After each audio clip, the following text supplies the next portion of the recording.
अस्सलामुअलैकुम, मैं आपका मेज़बान सनाउल्लाह जट। आप देख रहे हैं बिग न्यूज़ ग्लोबल। टैंकी मोहल्ला लाला मुसाम मलक अख्तर की रिहाइश गाह पर चौधरी कमर जमान कायरा, चौधरी नदीम असगर कायरा की हमायत में शानदार अकट।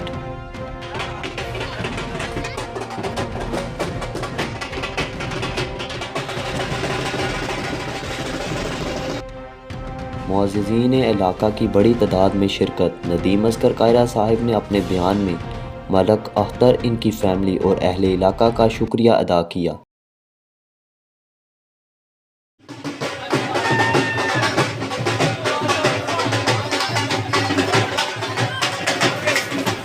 अहले इलाका ने नदीम असगर कायरा साहब की हमायत में खूब नारेबाजी भी की।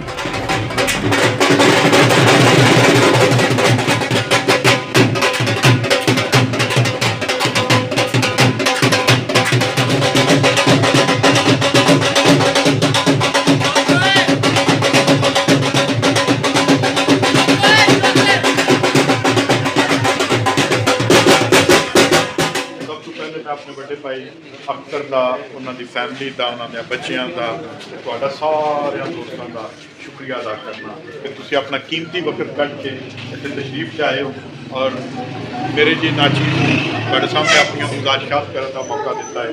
ये घर क्योंकि मेरे वास्ते नवा नहीं, मेरे चाचे के पुत्र ने कि मेरे बड़े भाई ने बुजुर्गों का जिक्र कर दिता है। साढ़े बुजुर्ग, इन्हों के बुजुर्ग, तुसी सारे वो मेरे बुजुर्गों के भरा है।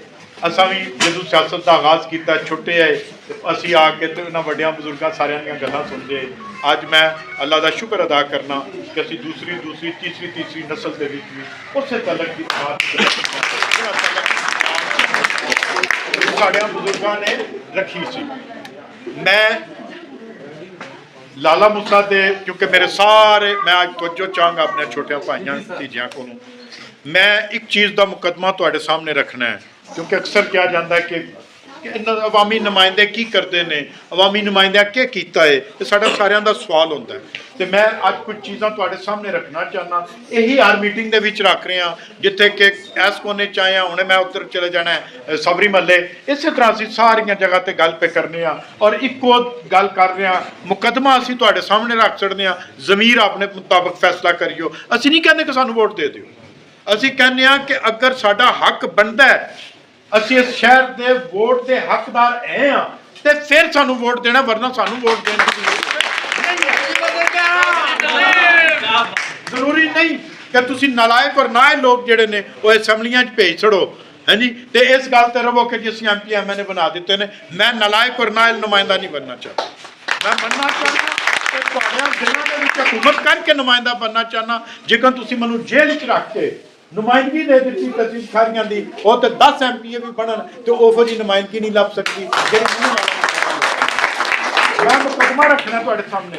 मेरे वालिद साहब बने, अज दे नौजवान हो तुसी, तुहाडे चों किसी नूं शायद इलम ना होवे कि साडा यह पूरा गिरदो नवाह दे विच लोसर, मराड़ियां, कमला, इन्हां पिंडां दे विच इसे तरह परां टुर चलो दुलाला, तुहाडा पलोट मखदूम, रस्सू, चन्नू, भोजा, चकोड़ी, इन्हां पिंडां दे विच कोई बिजली नां दी कोई चीज़ नहीं होंदी सी।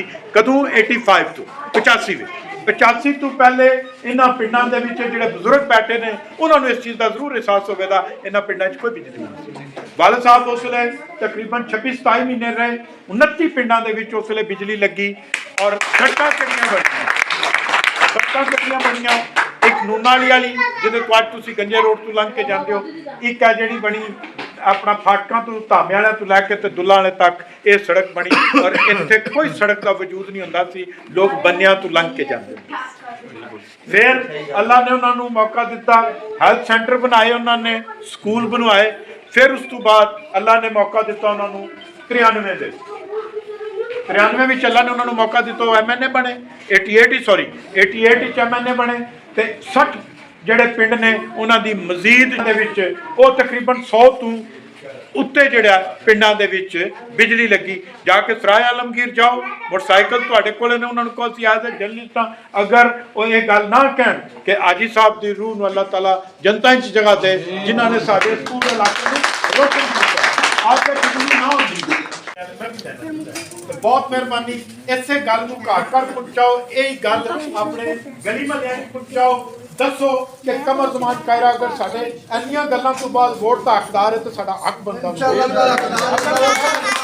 वोट का हकदार बनना तो मैनू दियो वरना मैं नहीं कहना कि मैनू दियो मैं नहीं कहना कि कमल भाई वोट दियो मैं कहना कि उन्होंने कहो साडी अदालत विच खलो के वो इन्ने काम करांदे ने दो ही काम गिना जाओ सानू तुसीं चलो किसी नूं कह सकदे तुसीं साडे वकील हो तुसां वकालत करनी है तुसीं लोकां नूं दसना है असीं हर थां ते नहीं पहुंच सकदे तुसीं वेड़े महल्लिਆਂ ਦੇ ਵਿੱਚ ਬੂਹੇ ਖੜਕਾਣੇ ਨੇ ਤੁਸੀਂ ਆਪਣੀਆਂ ਮਾਵਾਂ ਭੈਣਾਂ ਨੂੰ ਦੱਸਣਾ ਕਿ ਇਹ ਪਾਰਕ ਕਿਹਦੀ ਵਜ੍ਹਾ ਤੋਂ ਤੁਹਾਡੀ ਵਜ੍ਹਾ ਤੋਂ ਇਹ ਤੁਹਾਡੀ ਅਮਾਨਤ ਦਿੱਤੀ ਹੋਈ ਵਜ੍ਹਾ ਤੋਂ ਤੁਹਾਡੀ ਦਿੱਤੀ ਹੋਈ ਤਾਕਤ ਦੀ ਵਜ੍ਹਾ